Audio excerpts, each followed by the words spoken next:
Shalom, shalom à l'Éternel Jéhovah notre Dieu, seul soit la gloire. Que le Seigneur vous bénisse et qu'il vous honore, qu'il se souvienne de tous vos services dans le royaume et qu'il change votre niveau. Écoutez-moi très bien, dans 15 minutes de révélation, je vais vous enseigner sur le terme « Le plaisir crée plus de désastres que l'amertume ».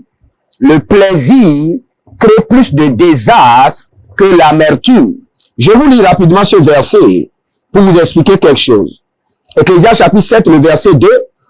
Mieux vaut aller dans une maison de deuil que d'aller dans une maison de festin.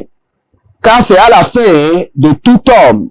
Et celui qui vit prend la chose à cœur.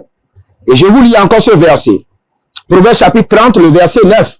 De peur que dans l'abondance, je ne renie et ne dise qui est l'Éternel, ou que dans la pauvreté, je ne dérobe. Écoutez-moi très bien. La Bible nous enseigne clairement que si vous n'adorez pas le Seigneur dans l'abondance, vous allez l'adorer dans l'adversité. Si le Seigneur vous bénit, et dès que vous êtes en train de mettre les pas sur l'échelle de l'élévation, vous commencez maintenant pas à oublier le Seigneur.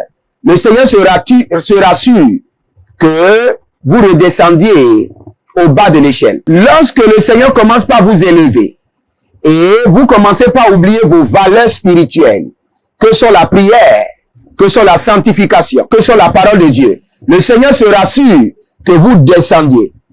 Le Seigneur est plus à l'aise de vous avoir dans son royaume, dans son service pauvre, que de vous avoir dans l'abondance et mais dans l'enfer. Il y a plusieurs personnes qui ne comprennent pas. Dès que l'abondance commence par arriver, leur conscience commence par oublier le Seigneur. Et c'est ce qui se passe avec tous les hommes sans exception. Et nous avons vu, c'est ce qui a intensifié la bataille d'Israël. Les Israélites, dès qu'ils rentrent dans le confort, ils commencent par oublier le Seigneur. Et dans leur plaisir, ils se tendent maintenant vers les dieux étrangers. Dans leur réjouissance, au cours de leur fête et au cours de l'abondance, ils commencent par se pencher vers les dieux étrangers. Et là, le Seigneur est obligé de les ramener dans l'amertume pour que leur pensée commence par capturer encore la gloire de Dieu. Si, dans votre vie, chaque fois que l'abondance sonne à votre porte, chaque fois que l'élévation est déversée sur vous, chaque fois que la grâce de prospérité vous visite, si d'habitude vous allez à l'église 3 fois, dès que l'abondance est, vous courez pour les opportunités d'affaires et vous venez au culte seulement le dimanche.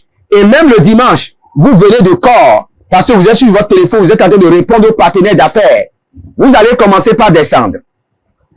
Parce que votre cœur, vos pensées ne sont plus sur le Seigneur. La Bible déclare que tu adoreras l'Éternel ton Dieu de tout ton cœur, de toute ton âme et de toute ta force. Lorsque l'argent commence, le mammon de ce monde, les positions de ce monde, les pouvoirs de ce monde, le plaisir de ce monde, commence par discuter votre cœur avec le Seigneur. Commence par discuter votre force avec le Seigneur. Commence par discuter la place de Dieu. Sachez que l'amertume est en train de vous appeler. Et vous ne pouvez pas manquer, à moins que vous vous relevez rapidement. À moins que la conscience de Dieu renaît en vous rapidement. Peut-être que vous avez prié, vous étiez dans l'amertume et vous avez prié. Vous avez crié au trône que le Seigneur vous élève, qui vous envoie des bienfaiteurs, qui transforme votre destinée, qui change votre position. Et il a fait maintenant. Vous avez prié pour cette promotion. Seigneur, je suis dans ce service depuis 10 ans. Je veux la promotion. Et le Seigneur regarde après la promotion et le Seigneur voit que vous vous déconnectez de sa personne. Et le Seigneur dit non, je ne te donnerai pas cette promotion. Et vous avez tapé fort. Vous avez insisté jusqu'à ce que le Seigneur vous a donné la promotion. Et maintenant, vous n'avez plus le temps pour le Seigneur. Très tôt le matin, vous êtes au bureau, sans la prière matinale. Et vous venez tardivement, fatigué. Vous mangez, vous prenez la douche et vous allez au lit.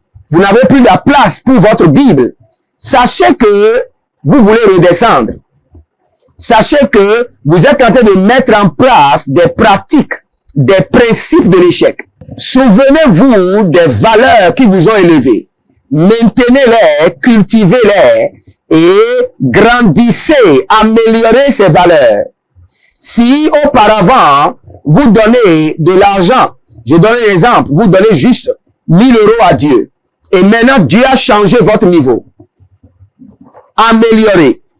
Changez maintenant. Donnez 1500 ou donnez 2000 €. Allez encore plus fort. Montrez à Dieu qu'il vous a élevé et que vous êtes reconnaissant et malgré votre position, que vous êtes toujours soumis à sa personnalité. Plusieurs personnes ont échoué parce qu'ils ont oublié ses principes. Le Seigneur aime voir les hommes avec un cœur meurtri et contrit, mais soumis, que de voir des gens qui ont l'or, l'argent, mais qui ont un cœur orgueilleux, un cœur hautain. Examinez votre vie. Comme nous a dit l'apôtre Paul, que chacun s'examine.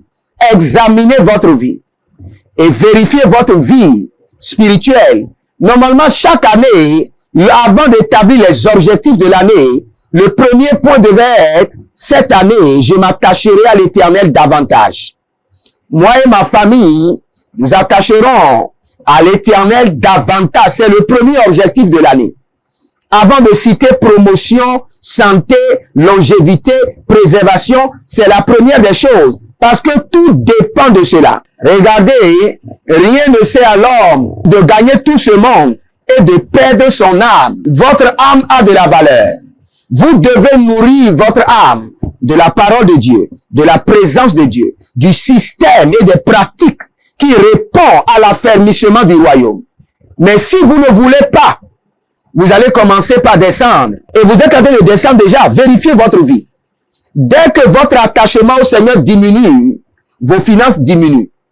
Ça, c'est clair. Regardez, si votre attachement au Seigneur diminue et vos finances ne diminuent pas, sachez que vous êtes en danger. Vous êtes en danger. Lorsque le malheur veut venir, cela veut dire que vous n'êtes plus dans le système de Dieu. Parce que lorsque vous êtes dans le système de Dieu, il vous châtie et vous ramène à l'ordre. Quand vous n'êtes plus dans ce système, il vous laisse. Parce qu'il sait que vous allez cracher. Il sait que vous irez au sommet et il y aura un crash. Et de ce crash, vous serez émiettés. Et ce ne sera que par sa grâce élevée que vous pouvez être restauré. Dès que vous commencez par descendre, votre vie spirituelle n'est plus au point.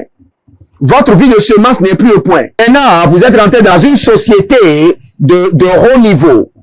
Où, en tant qu'enfant de Dieu, maintenant vous prenez des champagnes, vous prenez de l'alcool.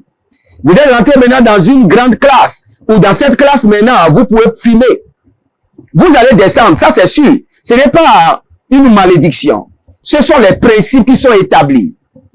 Et le Seigneur a placé des anges pour veiller à l'accomplissement de ces principes. Et si vous fautez, vous faites d'erreurs à ces principes, la Bible déclare que quiconque creuse le trou sera mordu par un serpent. Cela ne veut pas dire que c'est seulement l'ennemi. Cela veut dire que tout enfant de Dieu qui enfreint au principe du royaume sera frappé durement. C'est-à-dire qu'il y aura le venin du serpent qui rentrera dans son corps. Les principes du royaume sont à respecter, à honorer. Et je vous dis, posez la question à ceux qui sont dans les sectes, dans les loges. On ne s'amuse pas avec les principes. Mais dans le royaume de Dieu, tout le monde se base sur la miséricorde de Dieu. Et tout le monde s'amuse avec les principes de Dieu. C'est pourquoi l'un de mes livres, dans lequel j'ai écrit que mieux vaut de connaître la colère ardente de l'Éternel pour jouir de sa miséricorde infinie, de son amour. Si vous voulez jouir de son amour, de sa grâce, allez à la recherche de sa colère. Allez à la découverte de sa colère. Lorsque vous connaissez la colère de Dieu, cela maintient votre conscience en éveil. Cela amène votre conscience à suivre le Seigneur, à ne pas vous amuser avec la parole. Je prie pour vous maintenant. Zekele kuahande. Avant de prier pour vous, n'oubliez pas le rendez-vous. Je vous annonce cela à 3 mois à l'avance. Je serai à Abidjan, en Côte d'Ivoire, du 10 au 30 juin 2023. Préparez-vous, des églises auront le réveil, le feu, l'esprit de la sanctification descendra, les miracles et les prophéties vont pleuvoir et les hommes seront impactés. Enregistrez-vous maintenant pour l'impactation, pour la session d'ordination et pour la remise des diplômes prophétiques pour les anciens et les nouveaux élèves. Et vous verrez la gloire de Dieu. Je prie pour vous que l'Esprit de Dieu maintienne votre conscience en éveil. Zakero kafilari amasi kaba. Blero zemerin kapteu kemahang. Subre niglahang gerebengadwaskia. Que le Saint-Esprit maintienne votre conscience en éveil. Pour que vous puissiez marcher selon les valeurs et principes du royaume.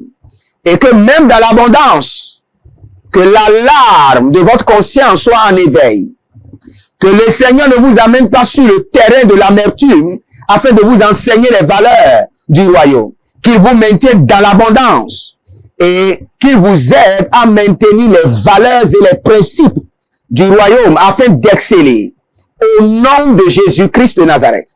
Abonnez-vous à présent, likez la vidéo et partagez à d'autres personnes pour qu'ils puissent comprendre qu'il ne doit pas aller dans l'amertume avant d'avoir la conscience des principes et des valeurs du royaume. Que le Seigneur vous embrasse et que le Saint-Esprit déclenche votre délivrance avec urgence au nom de Jésus-Christ de Nazareth. Shalom.